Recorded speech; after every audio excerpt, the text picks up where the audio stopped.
যেই হায়াত আল্লাহ রাব্বুল আলামিন আমাদেরকে দান করেছেন, সেই হায়াতের গুরুত্ব আমাদেরকে দিতে হবে। এই হায়াত নবীজি বলেছেন, দুনিয়া মাজরাতুল আখিরাহ, এই দুনিয়া তোমাদের কর্মক্ষেত, এই দুনিয়া তোমাদের কাজের জায়গা। এখানে কাজ করবা, এর ফলাফল আল্লাহ রাব্বুল আলামিন জান্নাতের ভিতরে তোমাদেরকে দিয়ে দিবেন। আর কাজ যদি না করো, খাবার তোমাদেরকে দেওয়া হবে না, জাহান্নামে যাওয়া লাগবে।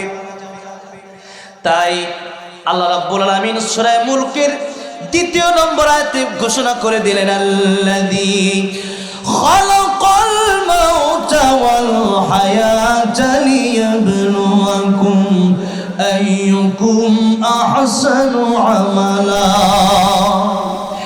যে আল্লাহ রাব্বুল আলামিন মওত সৃষ্টি করলেন, হায়াত সৃষ্টি করলেন এই দুনিয়ার মানুষগুলোকে পরীক্ষা করার জন্য।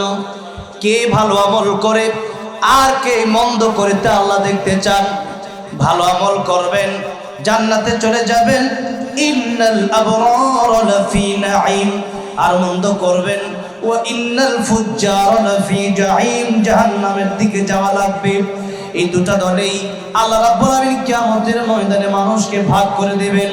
তাই আল্লাহ রাব্বুল আলামিন কোরআন শরীফে এই দুইটা দলের কথা ঘোষণা করতে গিয়ে বললেন, ফারিকুন ফিল জান্নাতি ওয়া ফারিকুন ফিস সাঈর।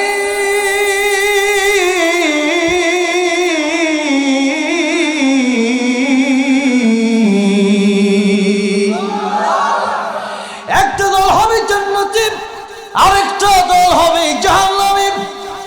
জান্নাতে কারা যাবে সে কথা আল্লাহ রাব্বুল আলামিন সূরাতুল আসরে বলেছেন, ওয়াল আসরি ইন্নাল ইনসানা লাফি খুসর ইল্লাল্লাযীনা আমানু ওয়া আমিলুস সালিহাত ওয়া তাওয়াসাউ বিল হাক্কি ওয়া তাওয়াসাউ বিস sabr।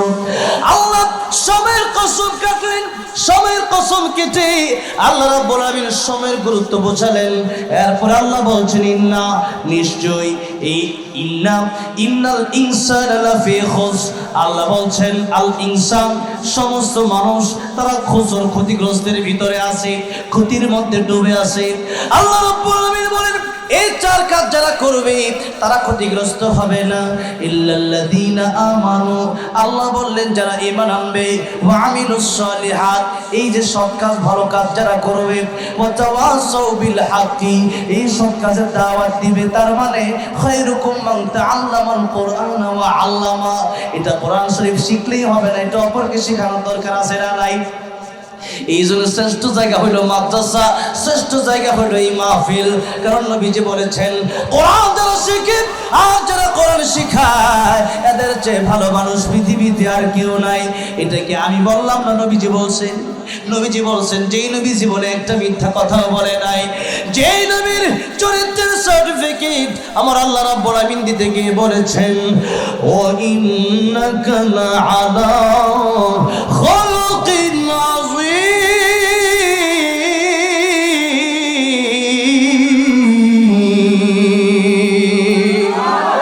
মহান চরিত্র ওগো নবীজি, আপনাকে আমি দান করেছি। নবীজির চরিত্রের বর্ণনা দিতে গিয়ে সারা কথা বললেও শেষ হবে না। মরণ পর্যন্ত বক্তব্য দিতে গিয়েও আমার নবীর সুন্দর চরিত্রের কথা, সুন্দর চরিত্রের কথা বর্ণনা দিতে গিয়ে শেষ হবে না। আমার নবী, বিশ্ব নবী রাহমাতুল লিল আলামিনের চরিত্র দেখে দেখে অসংখ্য গণিত কাফের কালিমা পড়ে মুসলমান হয়ে গেছে। নবীজি একদিন ইহুদির বাড়ি গেলেন কাজ করার জন্য। ইহুদি, অনেক লম্বা ঘটনা, বলতে গেলে অনেক সময় প্রয়োজন, 1 মিনিট আমি বলবো এক একটা করে। ইহুদি আমার নবীকে বলতে দিল, বললো যুবক, নবীকে তখনও চিনে না।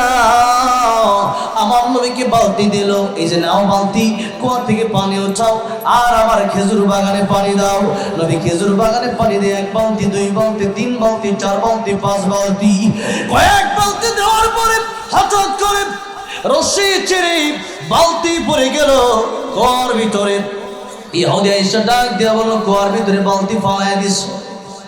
আমার নবী বলল, আমি ফালায় দেই নাই, এই কুয়ার ভিতরে বালতি পড়ে গেছে রশি দুর্বল হওয়ার কারণে। ইহুদি বলল, আমি কিচ্ছু জানি না, বালতি উঠায় দিতে হবে। আমার নবীজিকে একটা আঘাত করলো, আমার নবীর সুন্দর চেহারা মোবারকে একটা থাপ্পড় দিয়ে দিল। জোরে কর নাউজুবিল্লাহ। রাহমাতুল লিল আলামিন যিনি, আল্লাহর পরে যার মর্যাদা, আল্লাহর পরে পৃথিবীতে যার সম্মান, আল্লাহ রাব্বুল আলামিন নিজের ব্যাপারে কোরআন শরীফে বলেছেন, আলহামদুলিল্লাহি রাব্বিল আলামিন। একই শব্দ আল্লাহ রাব্বুল আলামিন নবীর ক্ষেত্রে ব্যবহার করে বললেন, ওয়া মা আরসালনাকা ইল্লা রাহমাতাল লিল আলামিন। আল্লাহু আকবার।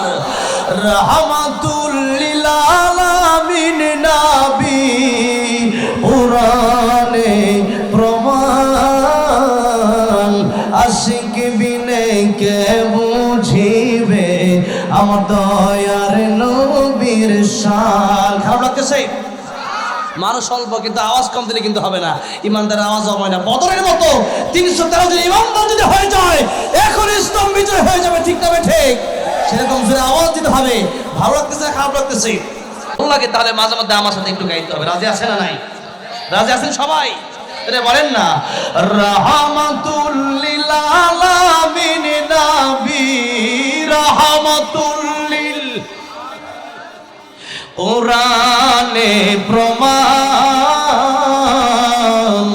আশিক বিনে কে বুঝিবে আমার দয়ার নবীর শান। বলেন, আশিক বিনে কে বুঝিবে আমার দয়ার নবী আমার মদিনারে বুলবুল, আমার আল্লাহ ভালোবেসে নামটি দিলেন হাবিবে রাসূল। আল্লাহু আকবার। ওই নবীকে ভুল বুঝিলে থাকবে না ঈমান, আশিক বিনে কে বুঝিবে আমার দয়ার নবীর শান। কথা ঠিক না ঠিক? আমার ভাইরা, আমার বাবা যেরূপ, সেই নবী যে বলছেন, এই দুনিয়ার শ্রেষ্ঠ মানুষ কারা? দুনিয়ার শ্রেষ্ঠ চরিত্রবান যিনি, দুনিয়ার শ্রেষ্ঠ মানুষ যিনি, উনি চরিত্রের সার্টিফিকেট দিচ্ছেন। যার চরিত্রের সার্টিফিকেট আল্লাহ নিজে দিয়েছেন, উনি আবার পৃথিবীর মানুষের ভিতরে কারা শ্রেষ্ঠ, সেই সার্টিফিকেটটা দিচ্ছেন। পৃথিবীর সবচেয়ে শ্রেষ্ঠ, সৃষ্টির শ্রেষ্ঠ যিনি, রাহমাতুল লিল আলামিন যিনি, ইমামুল আম্বিয়া খাতামুল মুরসালিন যিনি, সেই নবীজি বলতেছেন, এই দুনিয়াতে সবচেয়ে উত্তম মানুষ এমপি, মন্ত্রী, কাউন্সিলর, চেয়ারম্যান, মেম্বার, টাকাওয়ালা, ধনী, এরপরে বড় সুন্দর চেহারা বানায় না, বরং এই দুনিয়াতে সবচেয়ে দামি মানুষ তারা, খায়রুকুম মান তাআল্লামা কুরআন ওয়া আল্লামা, যারা কোরআন শিখে এবং শিখায়, এদের চেয়ে শ্রেষ্ঠ মানুষ পৃথিবীতে আর হতে পারে না। জোরে জোরে বলা যাবে না সুবহানাল্লাহ। তাহলে আজকের এই মাহফিলে যারা আসছেন, আমরা শ্রেষ্ঠ মানুষ, আর আমরা কোরআন শিখতেছি আর শিখাইতেছি, এটাই তো কাজ। ঠিক না ঠিক? তাহলে শ্রেষ্ঠ মানুষ হওয়ার তৌফিক আল্লাহ রাব্বুল আমিন আমাদেরকে দান করেছেন। এই জন্য ওয়াতাওয়াসাউ বিল হক, দাওয়াত দিতে হবে, পৌঁছায় দিতে হবে কথা। এরপরে আল্লাহ বলেন ওয়াতাওয়াসাউ বিস সবর। কোরআনের পক্ষে থাকতে গেলে দুনিয়াতে অনেক কিছু হারানো লাগতে পারে, টাকা পয়সা যেতে পারে, চাকরিটাও চলে যেতে পারে, শিক্ষকতা চলে যেতে পারে, হামলা হতে পারে, মামলা হতে পারে, কিন্তু প্রকৃত ইমানদার যারা, তারা তো আমার আল্লাহর সবচেয়ে বেশি ভালোবাসে। কারে বেশি ভালোবাসে? কারে? আল্লাহ বলতেছে, ওয়াল্লাযীনা আমানু আশাদ্দু হুব্বান লিল্লাহ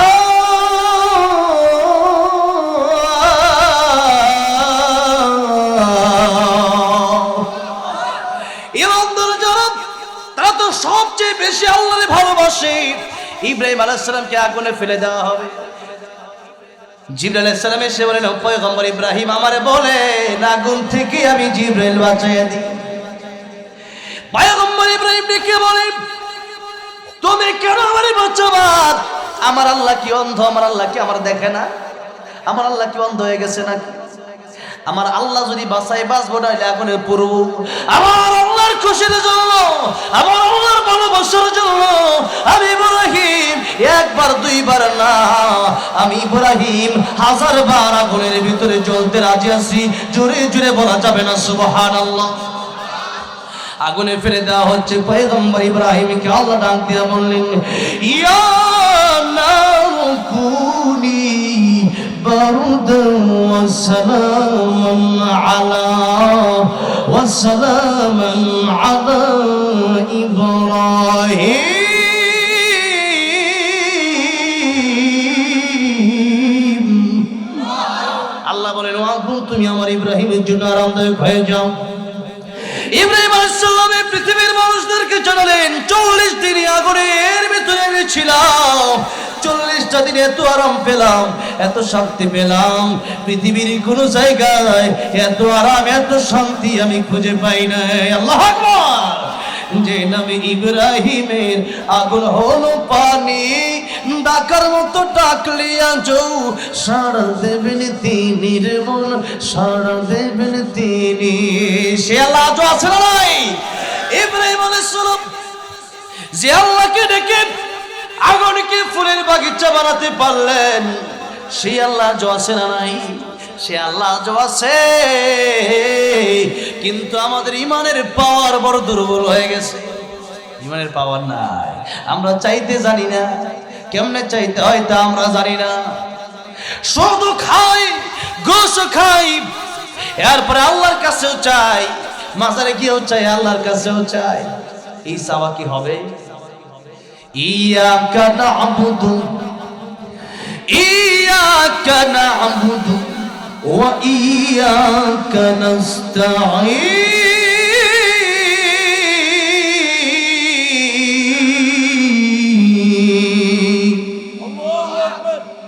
নামাজের ভিতরে আল্লাহ শিখিয়ে দিছে, আল্লাহ আমি কেবলমাত্র আমরা তোমার ইবাদত করি, আর কারো না। আল্লাহ কেবলমাত্র তোমার কাছে চাই, আর কার কাছে চাই না। কিন্তু আমরা হের কাছে, তার কাছে বেশি চাই, আল্লাহর কাছে কম চাই, তাই পাই না। চাওয়ার জায়গা হইল মাল্লাহুল মাওলা ফালাহুল কুল। চাইতে হবে কার কাছে? কার কাছে? আল্লাহর কাছে। আল্লাহর কাছে চান, এরপরে চান। এক লোকের গল্প শুনছেন, গল্প। এক লোক যাইতেছে বাজার, কয়জন গরু কিনতে যাবো, ইনশাল্লাহ কও, কি ইনশাল্লাহ কও মানতেছে, গরু কিনতে পকেটে টাকা আছে, কিনতে পারবো না।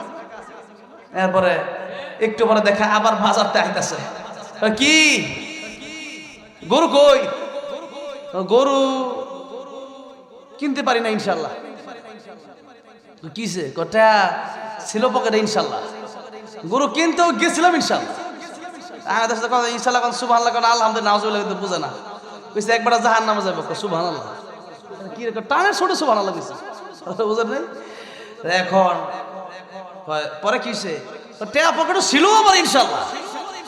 এখন টেয়াটা আস্তে করে চুরি লয়ে গেছে ইনশাল্লাহ। চুরি গরু কিনবো কেমনে? ভাই রে, আগে তো কইছিলাম ইনশাল্লাহ করার লাগে, তখন ইনশাল্লাহ তাহলে ঠিক আছে। আগে আল্লাহর কাছে চান, এরপরে ব্যবসা করেন। আগে আল্লাহর কাছে চান, এরপরে জুতা কিনতে যান। তা না হলে রাস্তার ভিতরে এমন অ্যাক্সিডেন্ট হবেন, জুতার কিনা হবে না, কাপড় কিনা হবে না, বাজারে আর যাওয়া হবে না। তাই আগে চাইতে হবে কার কাছে, পরে উছিলা। আর দুনিয়াতে অনেক টাকা পয়সা আসতে পারে, কামাই করতে পারে, আল্লাহর কাছে না চাইলে ওই টাকা পয়সা বরকত হবে না। 10,000 20,000 টাকা ইমাম সাহেবরা পায়, মুয়াজ্জিনরা পায়, দাওয়াতের কমতি নেই, খাবারের অভাব নেই, আলহামদুলিল্লাহ। কিন্তু আরেকজনের কোটি কোটি টাকা খাইতে পারে না। আমি এক জায়গায় গেছি, 30-40 পথ খাওয়ান দিচ্ছি, মাহফিলের সভাপতি কইতাছে, হুজুর এত খাওয়ান আপনি করতে, আপনি জুবাই খাইতেছেন, খামো না। তা আমরা যে খাইতারি না, আমি আপনি খাইতেন, আমি কি জানি? আমি কোরআন শরীফ শিখছি, আল্লাহ করে খাওয়ায়, আপনি কতটা শিখছেন আমি জানি না। যে আপনি না শিখলে খাওয়ান পাবেন কেমনে? আল্লাহর জন্য পাগল হন, আল্লাহ খাওয়াইবো। এত কোটি কোটি টাকা যাও সারা পেটে কিচ্ছু হজম হয় না, রুটি ছাড়া কিচ্ছু খাইতে না। ডাক্তারে কইতেছে খালি রুটি খাইবা না, চাও খাইতে না। গরুর গোস্ত খাইতে না, ইলিশ মাছ খাইতে না, চিংড়ি মাছ খাইতে না, বেগুন খাইতে না, বেগুন বড়া কি মজা, এটা খাইতে না, খাইবো কেমন? চলে খালি চুল খাবো, ঠিক না? ঠিক। তাইলে আল্লাহ যদি খাওয়ার তৌফিক না দেয়, কোটি কোটি টাকা কামাই করে লাভ নাই, যেরকম, ঠিক না? ঠিক। এত টাকা কামাই পরে চিন্তা হয় কি জানি তারা কিচ্ছু ভালো লাগতেছে না, কি লিগা? শান্তি না। আসলে শান্তি তো আসে আল্লাহর পক্ষ থেকে। কার পক্ষ থেকে? আল্লাহ বলছে ওমান আ'রাদা আন যিকরি ফাইন্না লাহু মাঈশাতান দানকা ওয়া নাহশুরুহু ইয়াওমাল কিয়ামাতি। আমার কোন পড়বা না, মানবা না, তাহলে জীবন টাকা কামাইতে পারবে, শান্তি পাইবা না। দঙ্কার ব্যাখ্যা আছে, শান্তি আসবে না, জীবন সংকীর্ণ হবে। ফাইন্না লাহু মাঈশাতান দানকা, টাকা কোটি কোটি কামাইবা কিন্তু খাওয়ার সুযোগ হইতো না, খাইতে না। টাকা কোটি কোটি কামাইবা, শান্তি পাইবা না।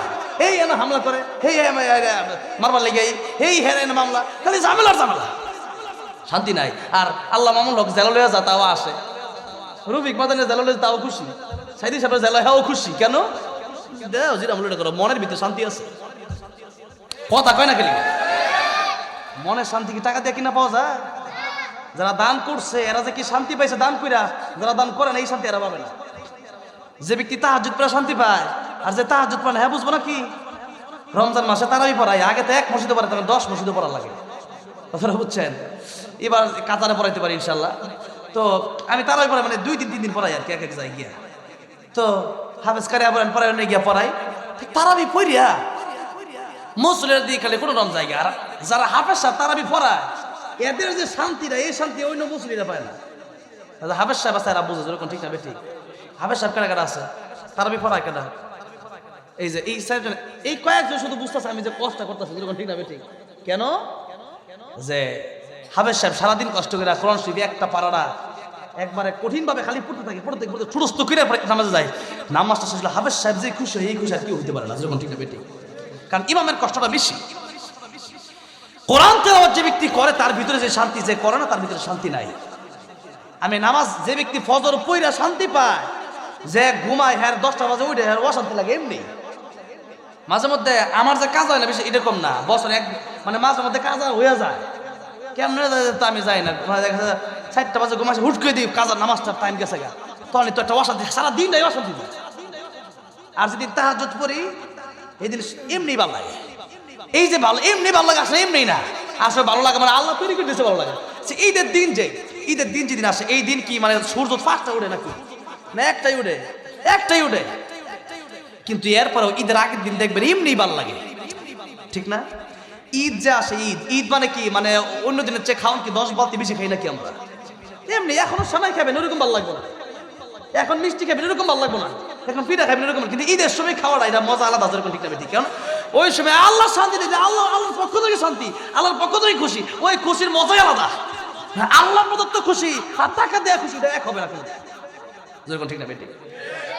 আলেমদেরকে মানুষ ভালোবাসে, যখন মুসাফা করে, হুজুর আপনি আমি আল্লাহর জন্য ভালোবাসি, এটার মজাই যেটা। আর টিয়া দেয়া যায়, আমার সালাম দিস না গেল, আসসালাম স্যার, ধর ক্ষমতাতে নামে এটা কে না, তাই আমার ঈদ হলে নাম, ঈদ হলে কি লিখা, আসলে এটা আসলে মনের তা করে নাই। আর দিন আগেও গেছে, এখনো যায়। আমাদেরকে মানুষ আল্লাহর কোরআনের জন্য ভালোবাসে, যেরকম, ঠিক না? ঠিক। এই কোরআনের জন্য ভালোবাসে, এটা ভিন্ন কথা, এটা আলাদা ব্যাপার। এটাই আল্লাহুল মাওলা ফালাহুল কুল। আল্লাহর রাসূল আল্লাহর প্রেমে পাগল হন, দুনিয়া কেমনে আসবে কল্পনাও করতে পারবেন না। দুনিয়া আসবে অল্প, বরকত হবে অনেক বেশি। ভাইরা বাবাজিরা আমার, সময়ের মূল্য দিতে হবে, ধৈর্য ধারণ করতে হবে। কষ্ট আসবে, দুনিয়াতে কষ্ট আসবে না তা না, কষ্ট আসবে, ধৈর্য ধারণ করতে হবে। ভাইরা বাবাজিরা, অনেক কথা বলতে গিয়ে আসলে গিয়েছিলাম, বলতেছিলাম এই মাসটা গুরুত্বপূর্ণ মাস। শুধু মাসের কথা বলতে গিয়ে সময়ের গুরুত্বের কথা বলতেছিলাম। সময়ের গুরুত্ব আমাদের দিতে হবে। আজকে আমরা সময়ের গুরুত্ব দিই না, যে জীবনে হেলায় খেলা নষ্ট করতেছি। এই যে শাবান মাস, সামনে রমজান মাস আসছে, প্রস্তুতি নিব। কেন নিব? অনেক বাজার করে টাকা পয়সা বেশি বেশি জমা যায়, বুট ডাল আলু আগে থেকে কিনা দেয়, পরে দাম বেড়ে যাবে। এমনি নবীজি শাবান মাসে বেশি বেশি কি রাখতেন? রোজা। কি রাখতেন? রোজা। আমার জন্য আয়েশা সিদ্দিকা রাদিয়াল্লাহু আনহা বলেছিলেন বেশিরভাগ দিন রোজা রাখতেন, কয়েকদিন বাদ দিয়া। উসামা ইবনে যায়েদ রাদিয়াল্লাহু আনহু বললেন, ইয়া রাসূলুল্লাহ, ইয়া হাবিবাল্লাহ, এই শাবান মাসে এত রোজা রাখেন, রমজান মাসের পরে 11 মাসে বাকি 10 মাসে এত রোজা রাখেন না কেন? নবীজি বলতেছেন, উসামা, দুইটা কারণে।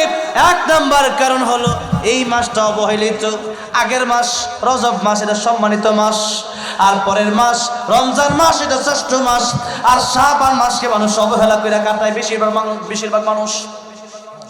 শাবানে রোজা রাখি যাতে করে এই মাসের দাম হয়। আর আরেকটা কারণ কি?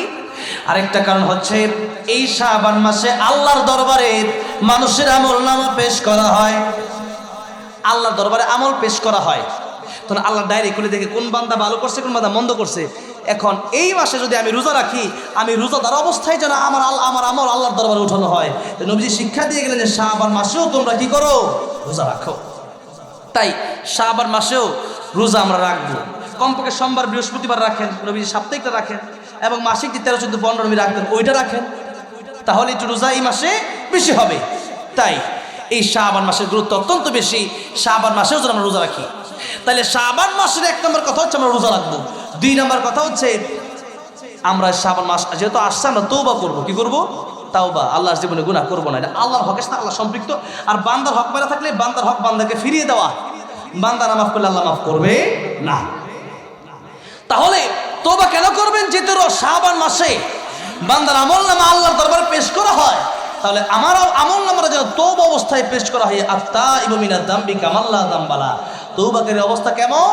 তার কোনো গুনাহ নাই, সে নিষ্পাপ মাসুম। সে ব্যক্তি এই যে এই মুহূর্তে তার মায়ের পেট থেকে বের হইল, জন্ম নিল, জোরে কর সুবহানাল্লাহ, আপনার জীবনে কোনো গুনাহ নাই। এই হলো তওবাকারীর অবস্থা। তাহলে এই মাসে আমাদের তওবা করতে হবে, যাতে করে আল্লাহ আমাদের আমলনামা দেখা খুশি হন। ভাইরা আমার, বাবাজিরা, একটু সামনে যাই। শাবান মাসের আলোচনায় বেশিরভাগ জায়গায় করি। এখন এই শাবান মাস শুরু হওয়ার পর থেকে রজব মাস শুরু করে রজব মাসে করছি, কিন্তু মাদ্রাসা আসলে মাদ্রাসা সম্পর্কে কিছু বলতে হয়, কোরআন শিক্ষা সম্পর্কে কিছু বলার দরকার। যেরকম ঠিক না ঠিক। তাই সূরা রহমান থেকে আজকের দায়িত্ব অনেক কাজ বেশি, তাই মানে আলোচনা করতে গিয়ে মানে একটু তাড়াহুড়া হয়ে যাচ্ছে আর কি। তারপর আর মনে করেন যে একটা তো বেজেই গেছে প্রায়, আর 5-10 মিনিটের ভিতরে মাদ্রাসা শিক্ষার গুরুত্ব ফজিলত নিয়ে একটু আলোচনা করি। তাই সূরা রহমান থেকে তেলাওয়াত করলাম, যে সূরা রহমান আল্লাহ জান্নাতের ভিতরে তার বান্দাকে তেলাওয়াত করে শোনাবেন। সুবহানাল্লাহ। এই সূরা রহমান জান্নাতে যাওয়ার পরে আল্লাহ জিজ্ঞাসা করেন, বান্দা আর কি চাও? তখন আলেমরা বলবে, নবীরা বলবে, আল্লাহ তোমারে চাই। যেরকম সুবহানাল্লাহ। আব্দুল কাদের জিলানী রহমতুল্লাহ আলাইহি তিনি বলতেন, দুনিয়া থাকতেই বলতেন, জান্নাত ও দোজখ সে ইয়া রব क्या करूं, জান্নাত ও দোজখ সে ইয়া রব क्या करूं, आरज़ू है मैं तुझसे देखा करूं। আল্লাহু আকবার। জান্নাত দিয়ে আমি কি করব, জাহান্নাম দিয়ে আমি কি করব? আল্লাহ রাব্বুল আলামিন জান্নাত যদি না পাই, তোমার যদি একটা নজর দেখতে পারি, আমি আব্দুল কাদের জিলানীর অন্তরে আর কোনো দুঃখ থাকবে না। আল্লাহ দেখার ইচ্ছা আছে না নাই? সবাই শুধু জান্নাত পাওয়ার আশায় ইবাদত করে না। আল্লাহর ওলিরা আল্লাহরে পাওয়ার আশায় ইবাদত করে। কারে পাওয়ার আশায়? ওদের পাওয়ার আশায়। আল্লাহ সেই জান্নাতে আমাদেরকে তুমি একটু জায়গা করে দিও। যেরকম আমি আল্লাহ তেলাওয়াত করে শোনাবে, কি মজা হবে। সুবহানাল্লাহ কর। আর দুনিয়ার মানুষের কণ্ঠশীল মানুষ পাগল হয়ে যায়। কারি আব্দুল বাসিত রহমানের কণ্ঠশীল মানুষ পাগল। আল্লাহর কণ্ঠটা কেমন শুনো? যে আল্লাহ পৃথিবীর সব মানুষের কণ্ঠ দিয়েছে একটু, আর সব কণ্ঠ তো আল্লাহর কাছেই রয়েছে। আর সে আল্লাহ যখন তেলাওয়াত করবে, মজা কম লাগবো না বেশি লাগবো? আর একজন মরিচ খায় না, সে জাল কি বুঝবো?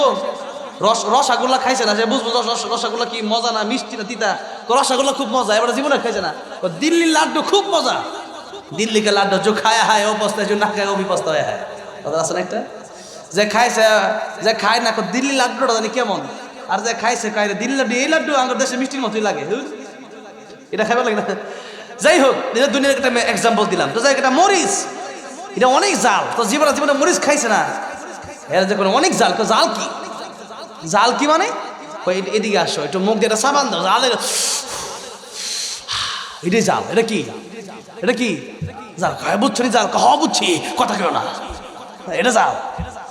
কিয়ামতের জান্নাতে যাওয়ার পরে আল্লাহর তেলাওয়াতটা, আল্লাহর সাক্ষাৎটা কি মজা হবে, এটা আমি ওয়াজ করে বুঝাবার ভাষা আর দুজোর কোনো ভাষা নাই। ভাইরা, বাবাজিরা আমার, এই সূরা রহমান আল্লাহ তেলাওয়াত করে শোনাবেন। সূরা রহমানে আল্লাহ রাব্বুল আলামিন সবচেয়ে বেশি যে আয়াতটা বলছে, কোন আয়াত?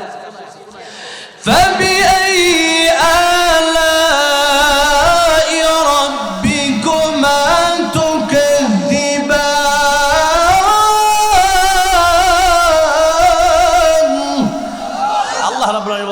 কোন নিয়ামতকে তোমরা অস্বীকার করবা? ওয়াইন তাউদ্দু নিয়ামাতাল্লাহি লা তুহসুহা। নিয়ামত সেরকম সিস্টেমই নাই, বরং নিয়ামত গণনা করে শেষ করতে পারবে না, সম্ভব? এই যে শ্বাস প্রশ্বাস নিচ্ছি, বেরোচ্ছে, আইসিইউতে গিয়ে দেখেন কত লক্ষ লক্ষ টাকা বিল হয় যখন কৃত্রিম শ্বাস প্রশ্বাস ব্যবস্থা করে, লক্ষ লক্ষ টাকা বিল। আর আপনার আল্লাহ এমনি দিছে, দয়া করে দিছে। আল্লাহ দয়া না? যার চোখ নাই, আপনার চোখ আছে, আপনি দেখতে পারতেছেন, এটা কার দয়া? যে বুবা কথা বলতে পারে না, আপনি কথা বলতে পারতেছি, কার দয়া? হ্যাঁ, কানে শোনে না, বধির, আপনি আমি শুনতেছি, এখন এই যে শুনতেছি, কার দয়া? আল্লাহর দয়া। তাইলে আল্লাহ যে দয়া করলেন, তাই আল্লাহ বলতেছেন আর রহমান, দয়াময় আল্লাহ, দয়াময় রহমান, করুণাময়, করুণার আধার তিনি। এখন তিনি বলতেছেন তোমরা আমার কোন কোন নিয়ামত শেয়ার করো, সবই তো আমি আল্লাহ দিলাম, দয়া করলাম। আর এই দয়া করতে গিয়ে আল্লাহ বলছে আর রহমান, আমি আল্লাহ দয়াময়, আমি আল্লাহর দয়া সবচেয়ে বেশি। এবার আল্লাহ বলছেন যত দয়া করছে সবচেয়ে বড় দয়ার নাম হলো আল্লাহ আমার কোরআন শিক্ষা দিলাম। কোরআন যারা শিখতে পারছে এরাই হচ্ছে ভাগ্যবান, এরা কোরআন শেখার কারণে জান্নাতের পথ পাইছে। কিসের পথ? কিতাবুন আনজালনাহু ইলাইকা লিতুখরিজান নাস মিনাল যুলুমাতি ইলান নূর।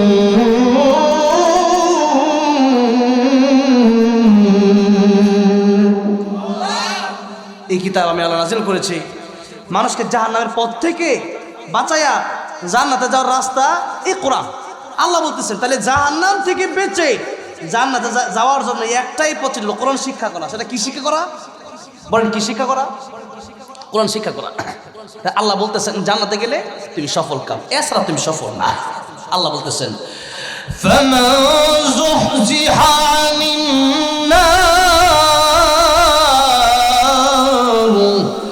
ওয়া উদখিলাল জান্নাতা فقد فاز وما الحياة الدنيا إلا متاع الغرور।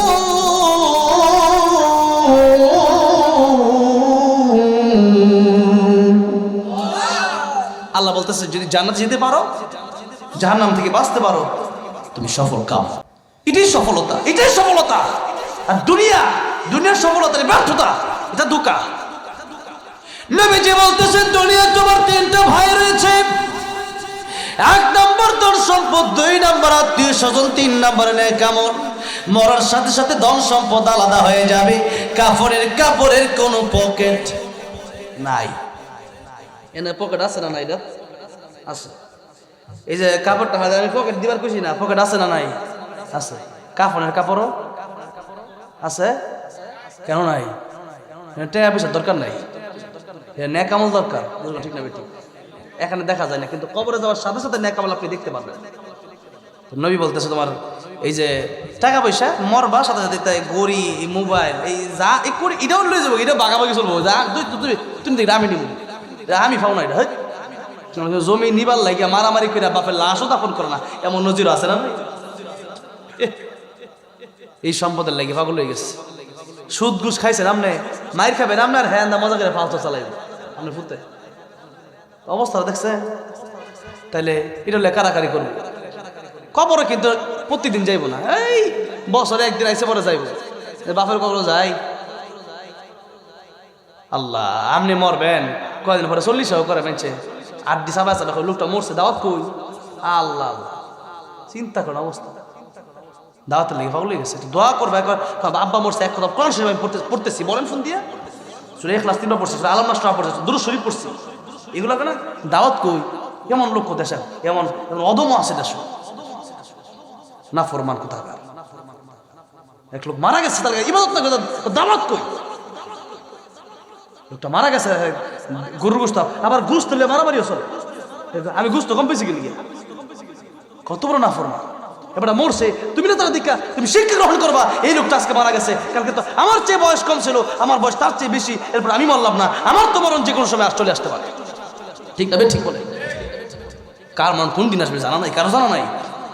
নবীজি বলতেছেন আমি তো রাহমাতুল লিল আলামিন নবী, এরপরেও আমি এই জ্ঞানটা দিতে পারি না।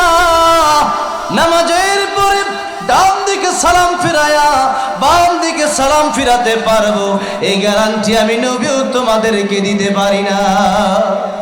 নবী জীবনে গ্যারান্টি দিতে পারে না, আর আমরা কই এখন ভালো লাভ কি, আর পরের দিন যাক, বুড়ে গেছি নাকি, অনেক যুবক মুরব্বী হই বিয়ে করে লই, রমজান মাস আয়ো করে নামাজ পড়বো না। আপনি এই গ্যারান্টি দিছে কে? এই গ্যারান্টি দিল কি আপনারে? দিছে কে? দিচ্ছে কেউ তো দেয় নাই। তাহলে আপনি পয়সা আছেন কিসের আশায়? তাই নবী যে বলতেছেন ইগতানিম খামসান ক্বাবলা খামসিন শাবাবাকা ক্বাবলা হারামিক ওয়া সিহহাতাকা ক্বাবলা সাকামিক ওয়া গিনাকা ক্বাবলা ফাকরিক ওয়া ফারাগাকা ক্বাবলা শুগলিক ওয়া হায়াতাকা ক্বাবলা মাউতিক। পাঁচটা কথা। যৌবনকাল থাকতে বুড়া হওয়ার আগে ইবাদত করো, বুড়া হয়ে গেলে পারবা না। সুস্থ থাকা অবস্থায় অসুস্থ হওয়ার আগে ইবাদত করো। টাকা পয়সা থাকলে ক্বাবলা ফাকরিক, ফকির হওয়ার আগে ইবাদত করো, টাকা পয়সা আল্লাহর রাস্তায় দান করো। এরপর নবী বললেন ফারাগাকা ক্বাবলা শুগলিক, অবসর আছো, ব্যস্ত হওয়ার আগে ইবাদত করো। আমার এক উস্তাদ যার কাছে জাহিদাতুন জন্য পড়ছিলাম, সে হুজুর বলতো, যখন তোমার দুই পাও যেথায় খুশি সেথায় যাও, যখন তোমার চার পাও ভাত কাপড় দিয়ে যাও, যখন তোমার ছয় পাও আব্বু তুমি কোথায় যাও? বুঝছো না? দুই পাও যেন বিয়ে করলে আবার একটু বিপদ আছে, যেন বললে এই সময় যাও যেত না, এত রাইতে কই যাও? আগে মন চাইছে 12 হয়ে গেছে চাকরি বলে ধোয়ানো আড্ডা মারতে, এটা চলতো না। এখন আরো বেশি ব্যস্ততা, এবার আমার সন্তান হয়েছে 6 পাও, আরেকটা হয়েছে আরো বেশি ব্যস্ততা। দুনিয়ার জীবনে ব্যস্ততা শেষ হবে যত কবর না যেতেছে, মরে যাবেন ব্যস্ততা শেষ। কবর দেখে আব্বা ডাকতো না, কেউ মা ডাকতো না, কেউ বাইরে বোন কি বোন কিছু ডাকতো না, শেষ। ভাইরা বাবা যে তাই কবরের জন্য চিন্তা করতে হবে। আল কাইয়িসু মান দানা নাফসা ওয়া আমিলা লিমা বাদাল মাউত। প্রকৃত জ্ঞানী ওই ব্যক্তি যে ব্যক্তি তার পরে মরণের পরের কথা চিন্তা করে মরণের পরের জন্য পাথ্য সংগ্রহ করে আমল করে। এটা তো কবরে যাবে, ধন সম্পদ যাবে না, আত্মীয় স্বজন যাবে না। নবী বলতেছেন তোমার 3টা ভাই, ধন সম্পদ এটা একটা ভাই যাবে না, আত্মীয় স্বজন কবর পর্যন্ত যাবে। 2টা বাস দিতে পারবে, এই সময় একটা ঠ্যাং খালি ভাই লাভ দেয়, ওইটা পর 2টা বাস দিতে যাবে না, শেষ। এরপরে কবর আইতেও পারে, না হয়তো কবর জিয়ারত করতে পারে, আপনার সন্তান দান করতেও পারে, নাও করতে পারে, আপনি করেন। হায়াতাকা ক্বাবলা মাউতিক, মরণের আগে ভালো হও, মরণের পরে ভালো হওয়ার সুযোগ নাই। এখন ভালো হও, মইরা লই পরে ভালো মু আরো হায়াত পাইবেন না, জানেন না তো? জানেন তো না, ইদা জা আজালুহুম লা ইস্তাখিরুনা সাআতা ওয়া লা ইস্তাকদিমুন। কখন যে মালাকুল মউত যাবে, কখন আজের আসে জানা নাই। তাই 24 ঘন্টা মৃত্যুর প্রস্তুতি নিয়ে থাকতে হবে। ভাইরা বাবাজিরা, মৃত্যুর প্রস্তুতি কেমন নেবেন? কোরআন শিখে নিতে হবে, কোরআন শিখতে হবে। কিয়ামতের ময়দানে সর্বপ্রথম কোন হিসাব হবে? নামাজ হিসাব। নামাজ ভঙ্গের কারণ কয়টা? 19টা। প্রথম কারণ নামাজে কোরআন শরীফ শুদ্ধ পড়া। তা আপনি কোরআন যে শিখলেন না, সন্তানকে ডক্টর ইঞ্জিনিয়ার 20টা পড়াইছেন, কোরআন তো শিখাইলেন না, তাহলে সন্তান যে নামাজ পড়তালো না, এটা কিয়ামতের ময়দানে বলবো আল্লাহ আমার বাপের আগে জানো, বাপ কেন শিখাইল না কোরআন শরীফ, মাদ্রাসা কেন দিল না? ভাইরা বাবাজিরা, এই জন্য আল্লাহ বলছেন কু আনফুসাকুম ওয়া আহলিকুম নারা, নিজে জাহান্নাম থেকে বাঁচাও, পরিবারকে জাহান্নামের আগুন থেকে বাঁচাও। এর সিস্টেম একটাই, সমস্ত তাফসীরের কিতাবে একই কথা, জাহান্নাম থেকে বাঁচার সিস্টেম একটাই, তারাকতু ফীকুম আমরাইন লান তাদিল্লু মা তামাসসাকতুম বিহিমা কিতাবাল্লাহি ওয়া সুন্নাত রাসূলি। আল্লাহর কোরআন শিখো, নবীর তরিকা মানো, জান্নাতে চলে যাবা। আল্লাহু আকবার। তাই আল্লাহ বললেন আল্লামাল কুরআনা খালাকাল ইনসান, আমি আল্লাহ কোরআন শিখালাম, মানুষ বানালাম। আমরা দেখি মানুষ আসলো আগে, এরপরে কোরআন শিখলো। আল্লাহ বলেন না, আসাদুর মানুষের মতো দেখা যায়। ফেরাউনরেও এমনি দেখতে, ফেরাউনের যে লাশটা আছে মিশরে, হাত পা আঙ্গুর মতো ছিল না? ছিল। নমরুদের ছিল না? কারুনের ছিল না? ছিল। আসাদুর তাসলিমা নাসরিন, এই পৃথিবীর কুখ্যাত কাফের লিডার গোলাম, এরাও দেখতে মানুষের মতো দেখা যায়, কিন্তু বাস্তবিকভাবে এরা গুণগত মানুষ হতে পারে নাই। আল্লাহ বলেন কাল আনআমি বাল হুম আদাল, একটা কুকুরের দাম থাকতে পারে, কিন্তু যারা কোরআনের বিরোধিতা করে, যারা আল্লাহর চিনল না, কুকুরের দাম থাকতে পারে, কুকুর মালিক চিনে, আর যে বান্দা মালিক চিনল না, কোরআন শিখলো না, কুকুরের দাম থাকতে পারে, তার দাম কুকুরের সমপরিমাণও নাই। ঠিক না বে ঠিক? আর যার আর ওয়ালাকাদ কাররামনা বানি আদম, কেমনে কোরআন শরীফ শিখলে পরে ফেরেশতার চেয়ে বেশি দাম। আল্লাহু আকবার। ভাইরা আমার, বাবাজিরা আমার, তাই কোরআন শিখলে আল্লাহ বলছেন খালাকাল ইনসান, প্রকৃত মানুষ হওয়া যায়। তাফসিরে কবির, তাফসিরে মাজারি, তাফসিরে কুরতুবী, তাফসিরে মারিফুল কোরআন খুলে একটাই কথা পাবেন, প্রকৃত মানুষ হওয়ার জন্য কোরআন শেখা লাগবে। তাই আল্লাহ আগে বলছেন কোরআন শেখালাম, পরে বললেন মানুষ বানালাম। কারণ জন্মগত মানুষ হলে মানুষ হওয়া যায় না, কোরআন শিখলেই মানুষ হওয়া যায়। আর কোরআন না শিখলে পরে বড় ডক্টর ইঞ্জিনিয়াররা তার মা বাপকে বৃদ্ধাশ্রমে রেখে আসে, আর যারা কোরআন শিখে এদের মা বাপকে তারা কোনোদিন ফেলে দেয় না। কারণ আল্লাহ বলেছেন ওয়াকাদা রাব্বুকা আল্লা তা'বুদু ইল্লা ইয়াহু ওয়া বিল ওয়ালিদাইনি ইহসানা। আল্লাহর ইবাদতের পরে আল্লাহ বলেন তোমার পিতামাতার খেদমত করো, এটা আমি আল্লাহ ফরজ করে দিলাম। সুবহানাল্লাহ, এটা তো জানতে হবে। ভাইয়ের আমার, বাবা যার সর্বশেষ কথা হচ্ছে দুনিয়ার শিক্ষা আপনি শিখান, কোনো সমস্যা নাই। এখন মাদ্রাসা শিক্ষা বাংলা, অঙ্ক, ইংরেজি আছে, এরপরে বাংলা আপনি ডক্টর ইঞ্জিনিয়ার বানাতে পারেন, কোনো সমস্যা নাই। আমার মাদ্রাসায় গাজীপুরে শেখানো আছে, বাংলা, অঙ্ক, ইংরেজিও আছে। পড়ান। কোরআন শিখতে কয়দিন লাগে, কয় বছর লাগে? আপনি 5 বছর কোরআনের দিকে সময় দেওয়ান। আগে কমপক্ষে কোরআন সত্য করে শিখান, ফরজ আকীদাগুলো শিখান, ফরজগুলো শিখান, ওয়াজিবগুলো শিখান, সুন্নাতগুলো শিখান, কেমনে আদবি হতে হয় সেটা শিখান। এরপরে আপনি ডক্টর ইঞ্জিনিয়ার ডক্টর হয়েও সে ভালো থাকবে। এদেশে বড় বড় ডক্টর আছে না, বড় বড় আলেম, বড় বড় ডক্টর আছে না, বড় আলেম বড় ইঞ্জিনিয়ার আছে না, বড় আলেম বড় ব্যবসায়ী আছে না, অভাব নাই। আপনি তো বুঝতেছেন না, আপনার মাইন্ড খারাপ হয়ে গেছে, আপনি বুঝতেছেন না দুনিয়ার শিক্ষা আসলে খাওয়া যাবে না। আর দুনিয়ার শিক্ষা এটা শেষ হয়ে যাবে, একদিন পরিসমাপ্তি ঘটবে। আর কোরআনের শিক্ষার কোনো পরিসমাপ্তি আছে? দুনিয়াতেও লাভ হবে। কেন লাভ হবে? এই দুনিয়াতে যারা কে কোরআন শিখেছে তারা জেনেছে এই দুনিয়াতে আমার কেউ দেখে না, দেখে আমার একজন জবান খুলে বলেন তিনি কে? আল্লাহ দেখে। একটা কথা দিবে জানে যে আল্লাহ দেখে। সুদ খাবে না, ঘুষ খাবে না, চুরি করবে না, ডাকাতি করবে না, মদ পান করবে না, জুয়া খেলবে না, মানুষের অন্তরে কষ্ট দিবে না। কেউ দেখে না, দেখে কে? একটা শিক্ষা নিয়ে বাড়ি যান, আমার তোমার আল্লাহ দেখতেছে, আর হিসাব তো কিয়ামতের মধ্যে দিতে হবে। এই চিন্তা করার কারণে বদমাশি করবে না, চুরি ডাকাতি করবে না, জিনা করবে না, মদ খাবে না। আল্লাহ তো আমার দেখতেছে, সরাসরি দেখতেছে। আমি আপনারা যত স্পষ্ট দেখি, আমার আল্লাহ আমার তার চেয়ে বেশি স্পষ্ট করে দেখেন। তাইলে আমি কেমনি গুনাহ করবো? এই চিন্তা করলে পরে ছোটবেলা একবার আমার বন্ধুরা বলছে আয় মদ খায়, আমি তোরা খাইতে পারো, তোরা তো অন্তরে কি আছেন জানি, কিন্তু আমার তো আমার আল্লাহ দেখবে, আমি খাবো না, তোরা খা। ভাড়া বাবাজিরা, এই চিন্তা যে আমার আল্লাহ দেখতেছে, হিসাব দেওয়া লাগবে, এই চিন্তা যদি করেন এখন তওবা করে, আজকে বুঝছি হিসাব দেওয়া লাগবে। এই যদি বুঝি নেই, করাই ঘন্টায় ফামে ইয়ামাল মিসকালা যাররাতিন খায়রান ইয়ারাহু ওয়া মান ইয়ামাল মিসকালা যাররাতিন শাররান ইয়ারাহু। করাই ঘন্টা হিসাব দেওয়া লাগবে। একটা কলার শুকলা ফেলেছেন কোথায়, সেটা হিসাব দিয়ে রাখবেন। কি করেছেন শ্বাস নেওয়ার বেলায়, কি চিন্তা করেছেন, ওইটাও হিসাব দেওয়া লাগবে। এই ক্যামেরা থাকলে, এখন তো ক্যামেরা আছে, গোপন ক্যামেরা পকেটে রাখলে আপনি বুঝবেনও না। তো আল্লাহর গোপন ক্যামেরা নাই? আছে, সব রেকর্ড হচ্ছে। মা ইয়ালফিযু মিন কাওলিন ইল্লা লাদাইহি রাকীবুন আতীদ, সব রেকর্ড হচ্ছে। তাই এই চিন্তা আপনার থাকতে হবে। এই চিন্তা যাদের আছে এরা কোরআন শিখেই তাদের মনে এই চিন্তা জায়গা করতে পারছে। কোরআন শেখার কারণে একটা সভ্য মানুষ হয়েছে। দুনিয়াতে সভ্য মানুষ বানাতে হলে কোরআন শিখাতে হবে, হাফেজ আলেম বানাতে হবে। 2 নম্বরে কবরে যাওয়ার সময় ঈমান নসিব হবে। 3 নম্বর কবরে যাওয়ার পরে কবরে জান্নাতের বাগান হবে। 4 নম্বর কিয়ামতের ময়দানে 4টা কাজ, কোন আলিমানা ওয়া মুতাআল্লিমানা ওয়া মুস্তামিআনা ওয়া মুহিব্বান ওয়া লা তাকুন খামিসান ফাতাহলিক। আলেম হও, পারো নাই? আলেমের ছাত্র হও, পারো নাই? আলেমের কথা শোনো, পারো নাই? আলেমকে মুহাব্বত করো, কিছু চাইল লাগবে, ডাইল লাগবে, দিও। কিয়ামতের ময়দানে নবী বলেছেন, যখন আলেমরা জান্নাতে যাবে তখন লোকেরা ধরবে যে আমরা তো আপনার এলাকার, আপনার বিভিন্ন সময় চাইল দিছি, ডাইল দিছি, আমরা কি করবো? আল্লাহ বলবেন তাদেরকে সাথে নিয়ে জান্নাতে যাবো। এরকম সুবহানাল্লাহ। আল্লাহ নবী বলেছেন মুহিব্বান, কমপক্ষে আলেমদেরকে মুহাব্বত করো, মাদ্রাসাকে মুহাব্বত করো, যেখানে কোরআন শিক্ষা দেওয়া হয় সেখানে সহযোগিতা করো, তোমার দাম আল্লাহর কাছে বেড়ে যাবে। সুবহানাল্লাহ। জান্নাতে যাওয়ার পথ সোজা হয়ে যাবে। আল্লাহ রাব্বুল আমিন আমাদেরকে কোরআন শিখে কবরে যাওয়ার তৌফিক দান করেন, জুড়ে বলেন আমিন। এই মাদ্রাসার পক্ষে থাকার তৌফিক দান করেন, জুড়ে বলেন আমিন। এই পৃথিবীতে আলেমদেরকে মুহাব্বত করে কাল কিয়ামতের ময়দানে নবীর সাথে আলেমদের সাথে জান্নাতে থাকার তৌফিক দান করেন, জুড়ে বলেন আমিন। ওয়া আখিরু দাওয়ানা আলহামদুলিল্লাহি রাব্বিল আলামিন।